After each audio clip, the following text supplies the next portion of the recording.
the most extraordinary event in human history was recorded in the Gospel of Matthew. That is that numerous people rose from the dead, walked around the city of Jerusalem, and were seen by many witnesses. That's what we're told. Interestingly, the text is a little unclear because it says that at the time of Jesus' death, the graves opened, and then they appeared to people after the resurrection, implying that there's this 3-day period where they're either laying around in empty graves or hidden somehow. It seems like a bit of a confused text. Now, again, one hypothesis is that this actually happened, and for some reason they were, I guess, like maybe still dead in their graves for 3 days and then they got up or something.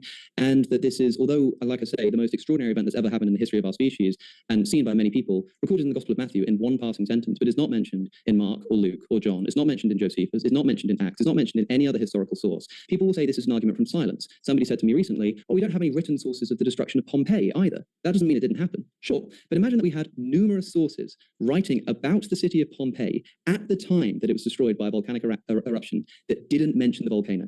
That would be incredibly strange and suspect and make me think that we couldn't trust our source. So one hypothesis is that this actually happened, and for some inexplicable reason, it is just complete radio silence on all of our historical sources. Or it didn't happen and was an invention of Matthew in order to do something like fulfill the prophecy of the apocalyptic Jesus, that soon there would be a general resurrection of the dead.